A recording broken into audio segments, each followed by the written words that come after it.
Hello, hello, hello.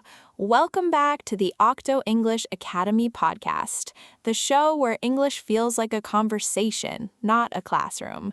I'm Sophie, and I am genuinely so happy you pressed play today. Wherever you are, whatever you're doing, welcome. You're in the right place.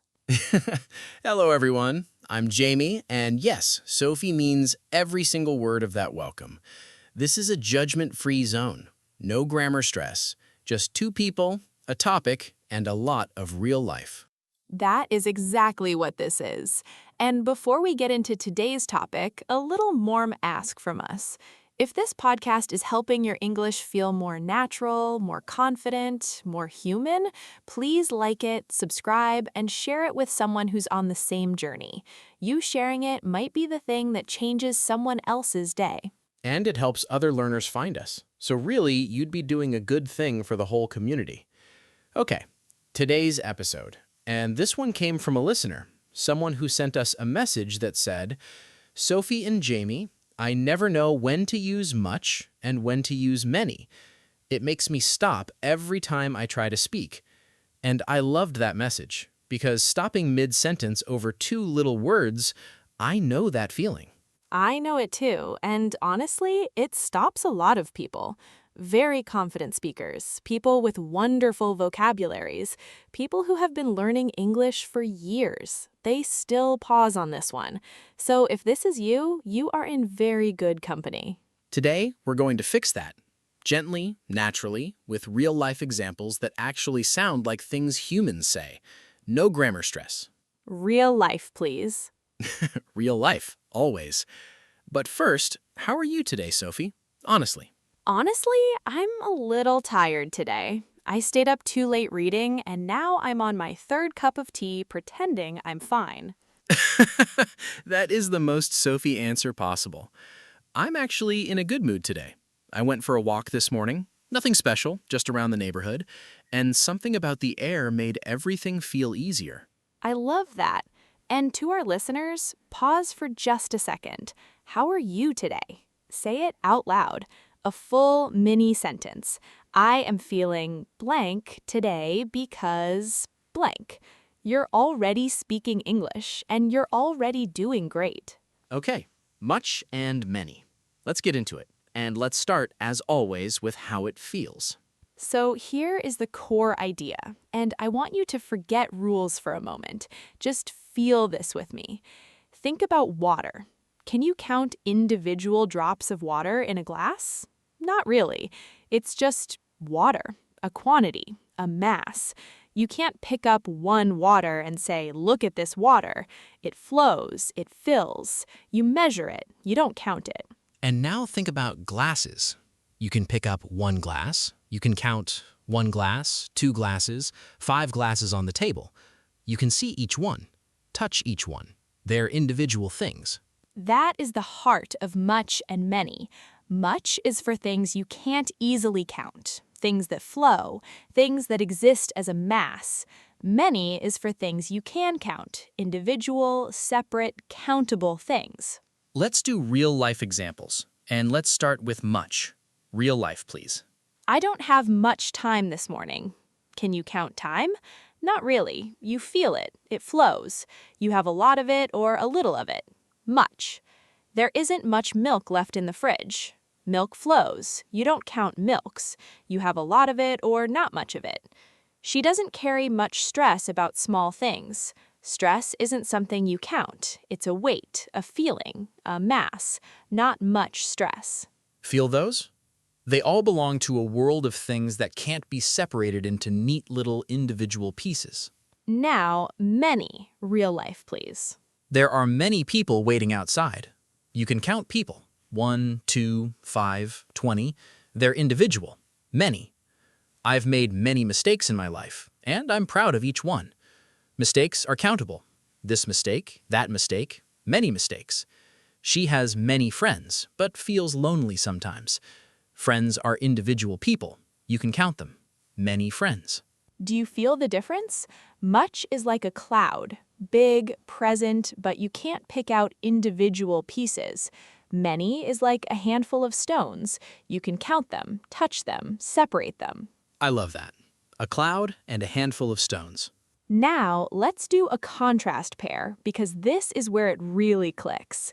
I don't have much money right now. Money as a general thing flows. It's a mass. Much money. I don't have many coins in my pocket. Coins are individual. You can count them. Many coins. Same idea, same wallet.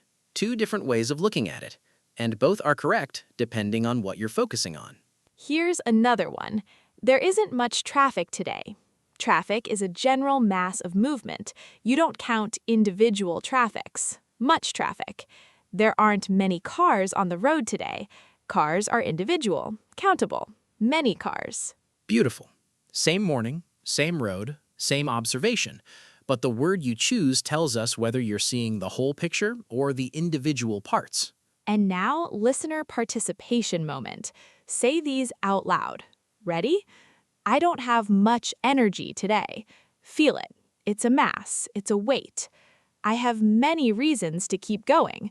Feel them. Individual, separate, beautiful. There isn't much time, but there are many things I want to say. Say that last one slowly. There isn't much time, but there are many things I want to say. Isn't that a beautiful sentence? And you just said it. You just used both words correctly. You're already doing this. One more thing before we move to corrections. A very common question. Can I use them in positive sentences? Because you might have noticed, most of our examples were negative. I don't have much. There aren't many. Great observation. And the honest answer is yes, you can use them in positive sentences too. She has much patience. That's correct. He has many talents. Also correct.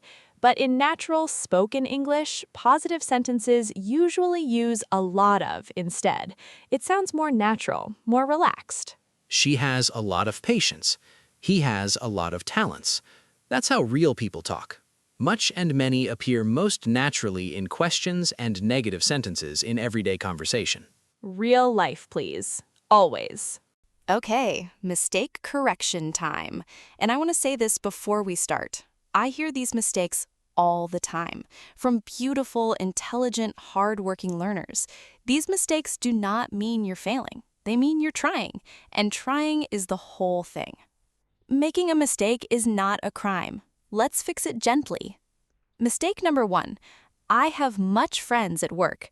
I hear this a lot, and I understand it. The feeling is right. You want to say you have a lot of friends, but friends are countable, individual people. So, I have many friends at work, or even more natural, I have a lot of friends at work. Think of it like this. Can you picture your friends one by one? Yes, 1 friend, 2 friends, 5 friends having lunch with you. They're countable. They're individual. So, many. Mistake number 2. There are many homeworks tonight. And again, I understand the feeling. There's a lot of homework. It feels heavy. But homework, like water, is a mass. You don't count individual homeworks. So, there is much homework tonight. Or, most naturally, there is a lot of homework tonight. Nobody dies because of it. Your teacher will understand you perfectly, but now you feel the difference. Homework is like water. It flows, it piles up. It doesn't separate into neat, countable pieces. Much homework or a lot of homework. Either works. Mistake number 3, and this one is subtle. How many information do you have? Information is one of those words that feels countable but isn't. You can't pick up one information.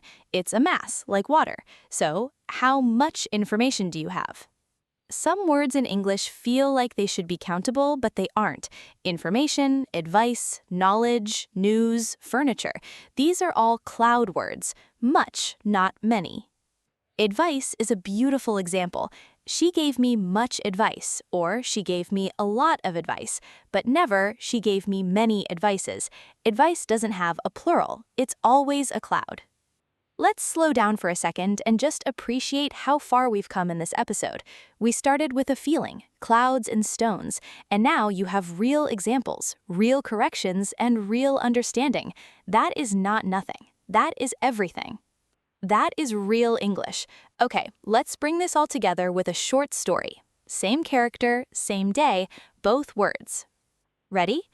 There wasn't much time left before the interview, but Maya had prepared many answers. She didn't have much money for a new outfit, but she found many small ways to feel confident. In the end, she didn't say much, but the few words she did say carried many years of feeling. Much, many. One life, two lenses. And now your confidence exercise. One sentence. Say it out loud right now. Put your hand on your heart if you want. I'm serious. Try it. I may not have much perfection, but I have many reasons to keep speaking. Say that again. I may not have much perfection, but I have many reasons to keep speaking. That's yours now. English is not a test, it's a tool, and you just used it to say something true. Not perfect, but confident. That is the only goal. Confidence is more important than perfection always, every single time. So let's wrap up. Today, we felt the difference between two small but important words. Much for things you can't easily count, things that flow, that exist as a mass that you measure rather than separate. Time, money, stress, water, information, patience. Many for things you can count, individual, separate, touchable things. People, coins, mistakes, reasons, friends, questions. We looked at contrast pairs, much money versus many coins, much traffic versus many cars, and we saw how the same moment can be described two ways, depending on how you're looking at it. We fixed 3 common mistakes, without judgment, with understanding, and a little humor. Nobody died. Nobody ever does. And we gave you a sentence to carry with you. I may not have much perfection, but I have many reasons to keep speaking. That is your sentence. That belongs to you. Before we say goodbye, if this episode helped you, please like it, subscribe, share it. Leave us a comment and tell us, because now you know that word, what topic you want us to cover next. Your question might become our next episode, just like today came from one of you. This community is built by learners who show up, who press play even when they're tired, who say the sentence out loud even when it feels a little silly. You are that person, and that matters. Communication first, grammar later. Just keep speaking. The words are coming, the confidence is coming, and one day, sooner than you think, it will all feel natural. Until next time, everyone, take good care of yourselves. This is Sophie. And I'm Jamie from Octo English Academy. See you next time. You're already doing great.